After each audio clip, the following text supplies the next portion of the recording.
Vamos tentar aqui entender essa frase do Freud que eu acabei de colocar aí aí. Ele fala o seguinte: ah, vê-se que o que é o isso, né? O isso, alguém já ouviu falar de id, por exemplo. E se não ouviu falar, dá uma pesquisada, porque eu garanto que vale a pena. Coloca lá id, ego, superego, isso, eu, supereu, né? São traduções, mas o que o Freud disse foi isso, eu e supereu, né?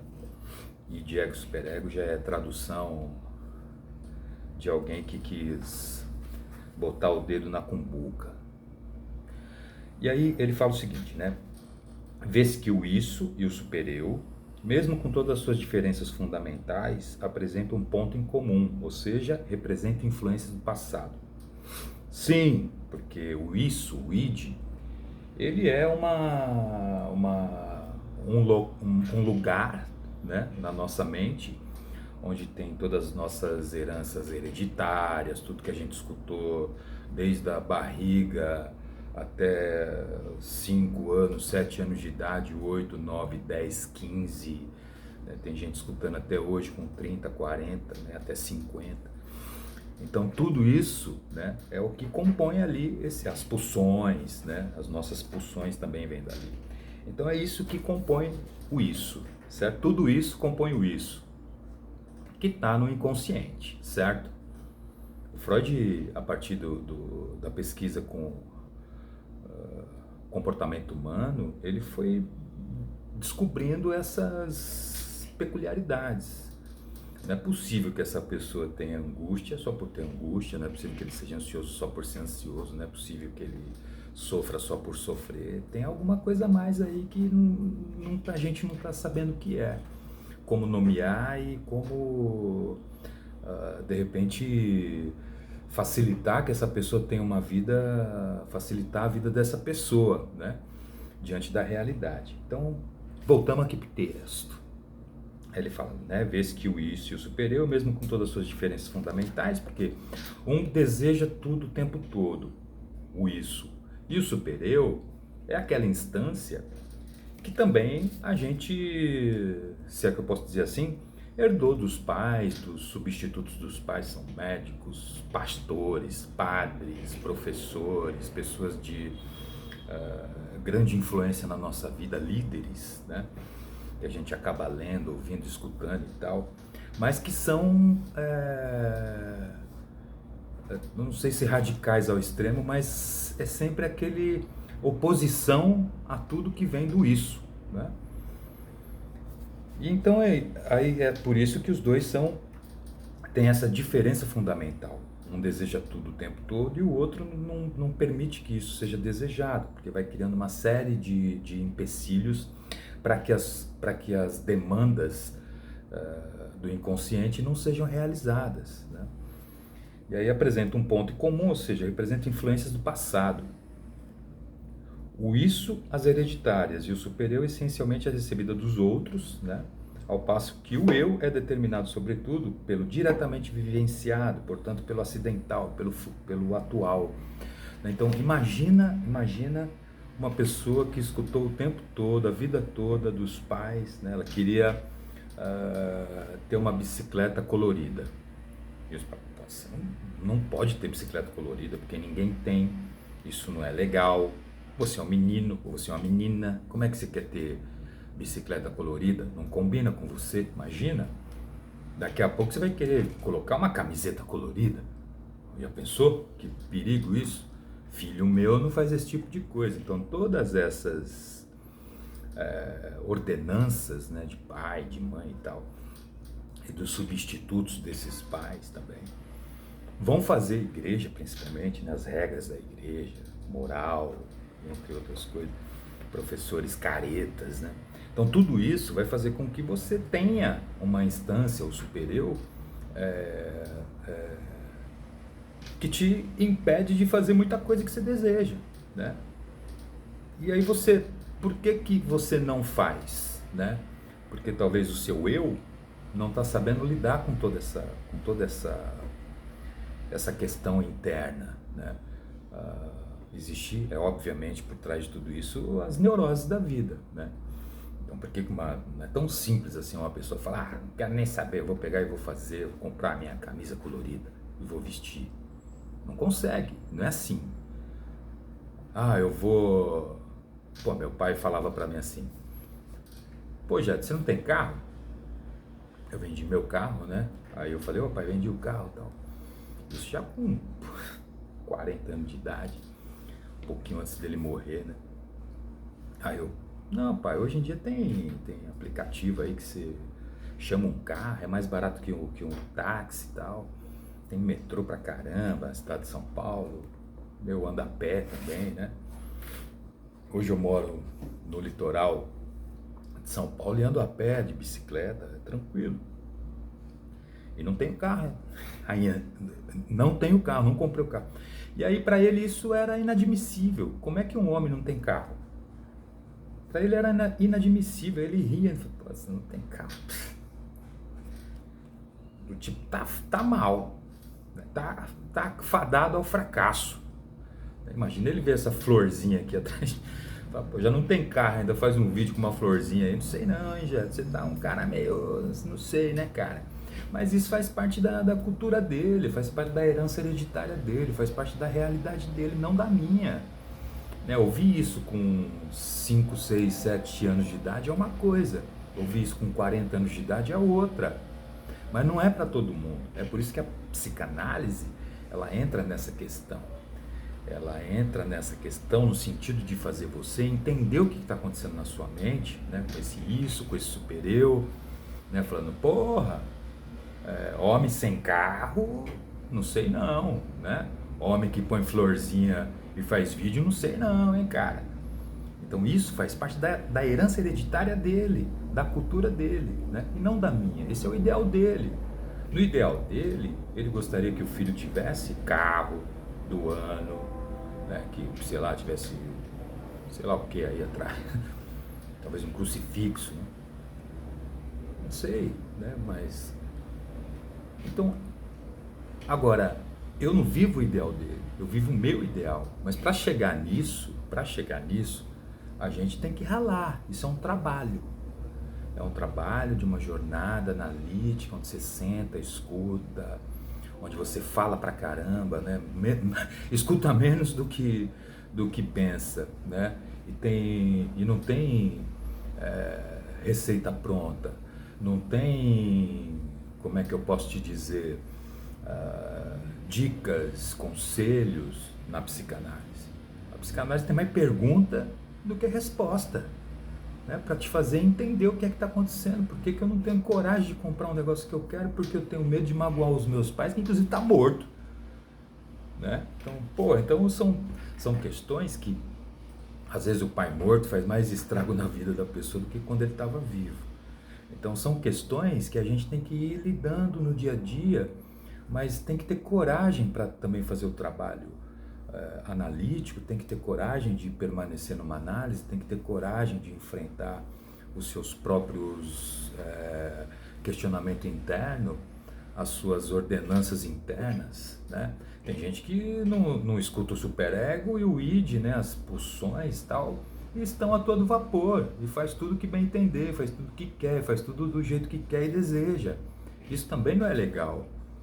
Também não é legal você deixar de fazer um monte de coisa. Pô, tem uma vontade de viajar e tal, mas não...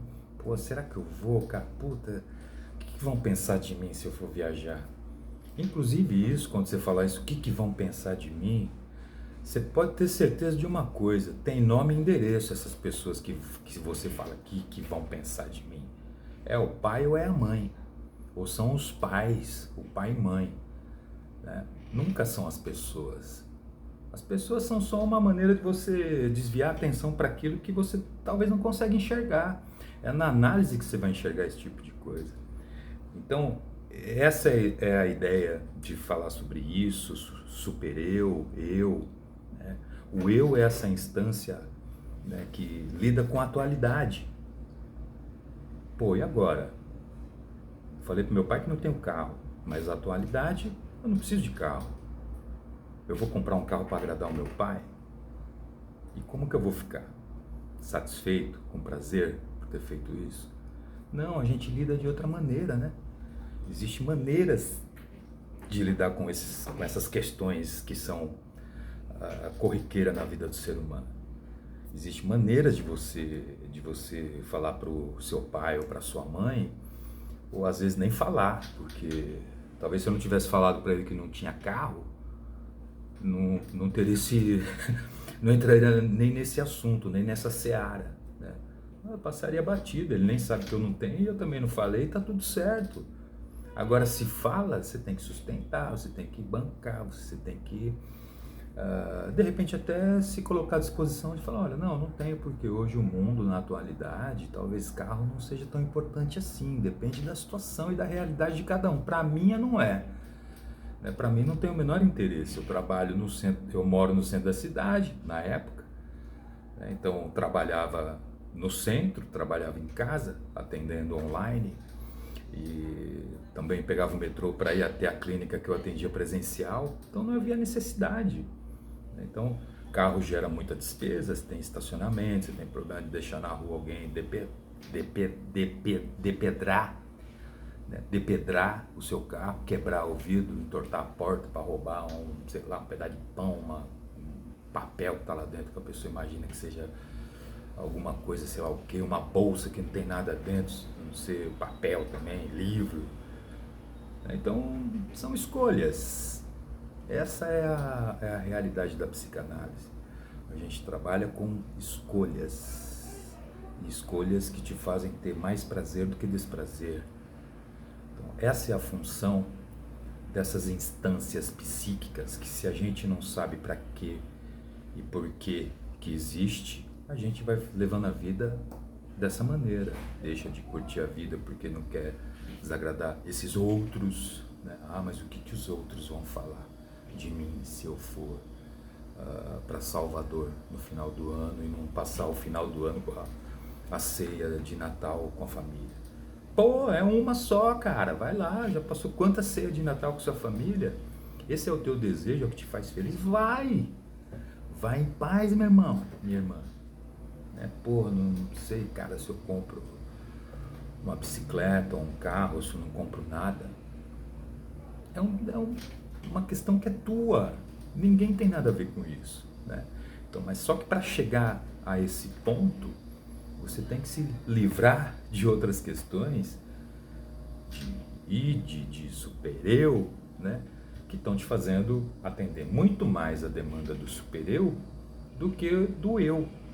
Não sei se do eu em você, mas eu digo do eu seu, do seu eu, não eu, o seu eu.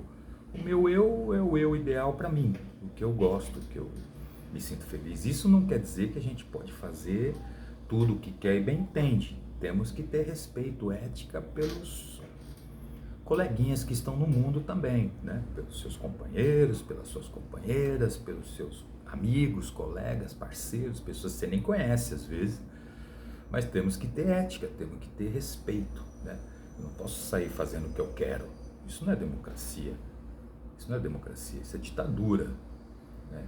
Então temos que saber também que vivemos num mundo onde a gente tem que ter essa leitura e essa habilidade para conviver em sociedade, porque não é fácil, né?